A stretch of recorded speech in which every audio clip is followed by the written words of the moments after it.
আসসালামু আলাইকুম বন্ধুরা, আপনারা দেখছেন সিঁদুরের মূল্য নাটকের ৪৩৫তম এপিসোড। ভিডিওটি শুরু করার আগে একটি লাইক দিন, শেয়ার করুন, চ্যানেলটি সাবস্ক্রাইব করতে ভুলবেন না। তো চলুন শুরু করা যাক। ভিডিও শুরুতে দেখা যায় অর্জুন আর মিশরি ফোনের কাছে এসেছে। অন্যদিকে প্রিয়া আর ফুপা এসেছে ফোনটা নিতে। অর্জুন কারেন্টের খাম্বায় উঠে যায় ফোন নিতে।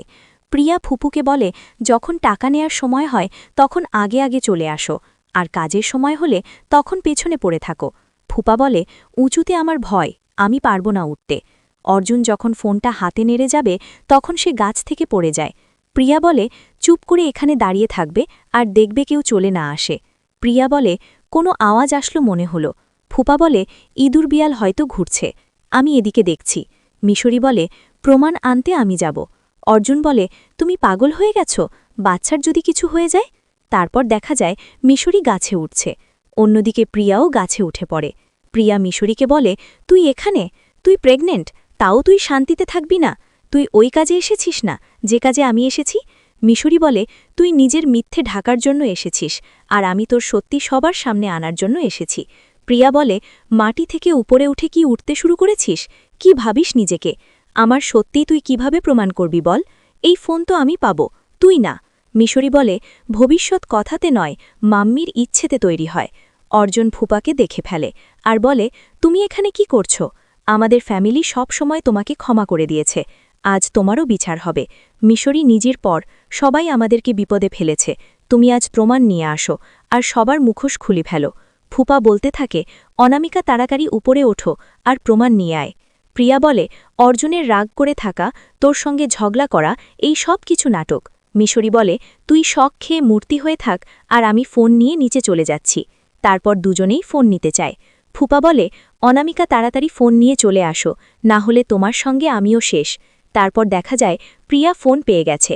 প্রিয়া বলে, বাই বাই মিশরি। তারপর প্রিয়া নিচে নেমে আসে। অর্জুন মনে মনে বলে, অনামিকার হাতে ফোন চলে এসেছে, মাতারানী আমাকে হেল্প কর। মিশরি একটি প্যাঁচাকে বলে, তুমি মহালক্ষ্মীর বাহন, এই অনামিকা আমার কাছ থেকে ফোন নিয়ে আমাদের ঘরের সুখ শান্তি সব নষ্ট করে দিচ্ছে। তুমি যদি অনামিকার মনে দেখো তাহলে শুধুমাত্র মিথ্যের অন্ধকার থাকবে, সেই অন্ধকারে ওর সব পাপ দেখে ফেলো। আমাকে সাহায্য কর প্লিজ। প্রিয়া নিচে নেমে এসে বলে, দেখেছ অনামিকার জালবা। ঠিক তখনই মিশরি গাছ থেকে নিচে পড়ে যেতে যায়।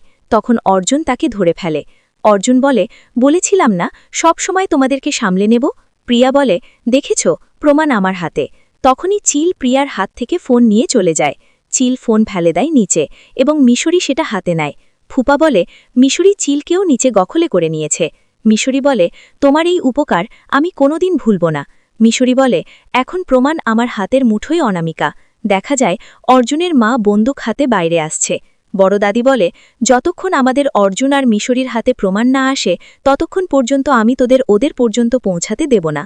অর্জুনের মা তখন বলে, আমি জানতাম মাসিজি, তুমিও বাইরে থেকে আওয়াজ শুনেছ, তাই না? আমার মনে হয় চোর এসেছে। বড় দাদি মনে মনে বলে, তার মানে কল্পনা আমার কোনো কথা শোনেনি। বড় দাদি অর্জুনের মাকে বলে, কোনো চোর নেই। অর্জুনের মা বলে, না মাসি, চোর এসেছে, তুমি এখানে দাঁড়াও, আমি আমার এই পরিবারে কোনো সংকট আসতে দেব না। বড় দাদি মনে মনে বলে, বাইরে তো আমাদের যে বাচ্চারা, অন্ধকারে কল্পনা যদি অর্জুন মিশরির গায়ে গুলি চালিয়ে দেয় তাহলে? না না, এটা হতে পারে না। বড় দাদি বলে, কোথায় যাচ্ছিস? ওটা তুমি মা? বলে, আমার এই পরিবারে আমি কোনো খারাপ ছায়া বা খারাপ মানুষ আসতে দেব না, আমাকে যেতে দাও মাসি। বড় দাদি অর্জুনের মাকে যেতে দেয় না। দুজনে মিলে বন্দুক টানাটানি করতে গিয়ে হঠাৎ গুলি চলে যায়। তখন বাড়ির সবাই সামনে চলে আসে। আসমিন বলে, বড় দাদি, গুলির আওয়াজ, তুমি ঠিক আছো তো? আর এই বন্দুক, মা সব ঠিক আছে তো? অর্জুন সেখানে এসে বলে, তোমরা সবাই ঠিক আছে তো? কেউ আঘাত পাওনি তো? আর এই বন্দুক? মিশরি বলে, তুমি বন্দুক কেন এনেছ মা? বড় দাদি বলে, কল্পনার মনে হয়েছে বাড়িতে চোর এসেছে। অর্জুনের মা বলে, ওই আওয়াজ তোমাদের ছিল, কিন্তু তোমরা এত রাতে বাইরে কি করছিলে? দাদি বলে, বল অর্জুন, কি হয়েছে? প্রিয়া বলে, আমি তোমাকে বলছি দাদি, কেননা এরা যা বলবে সব সময় ভুলই বলবে। এরা দুজন মিলে আছে। কি? আসমিন? হ্যাঁ আসমিন, এই দুজনের জন্য আমার বাচ্চা এই দুনিয়ায় আসতে পারিনি। এরা দুজন এক নম্বরের মিথ্যেবাদী। তখনই মোবাইলের রেকর্ডে ডাক্তারের কথাগুলো শোনা যায়। তারপর দেখা যায় বড় পর্দায় ডাক্তার এবং প্রিয়ার সব কথা দেখা যাচ্ছে। প্রিয়া বলে, এসব কিছু মিথ্যে, এটা এদের কোনো চাল হবে। ফুপা বলে, চুপ করে থাকাই ভালো, আর কোনো রাস্তা নেই। প্রিয়া পালাতে গেলে মিশরি পা দিয়ে ধাক্কা মারে এবং প্রিয়া পড়ে যায়। মিশরি বলে, আজ পালানোর সব রাস্তা বন্ধ হয়ে গেছে অনামিকা। দাদি এসে প্রিয়াকে তোলে এবং একটা চড় মারে। দাদি বলে, এক মেয়ের মা হওয়ার থেকে বড় অনুভব আর কিছু নেই, আর তুইও সেই অনুভবকে নিজের লোভ লালসার জন্য ব্যবহার করেছিস। অর্জুনের মা চড় মারে আর বলে, আমাদের তো প্রথমেই বুঝে যাওয়া উচিত ছিল যে এর মতো নিচে নেমে যাওয়া মেয়েকে মা তার সবথেকে বড় আশীর্বাদ কি করে দিতে পারে। তারপর সবাই এক এক করে মারে। বড় দাদি বলে, তুই মিশরির সঙ্গে অন্যায় করেছিস, তোর জন্য আমরা সবাই ওর সঙ্গে খারাপ ব্যবহার করেছি।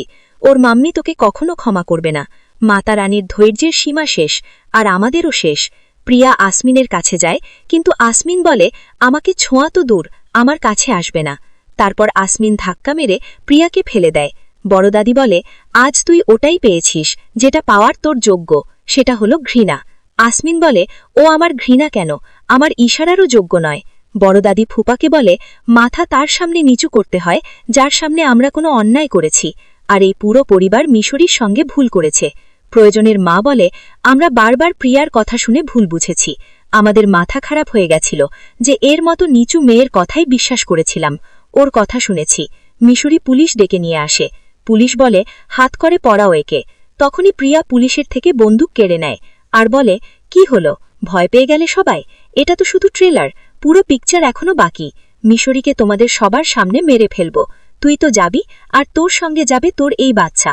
আর এখানেই আজকের পর্ব শেষ হয়। ভিডিওটি ভালো লাগলে একটা লাইক এবং শেয়ার দিন, আর চ্যানেলটি সাবস্ক্রাইব করতে ভুলবেন না। পরবর্তী পর্ব দেখার জন্য আমাদের সাথেই থাকুন। ধন্যবাদ।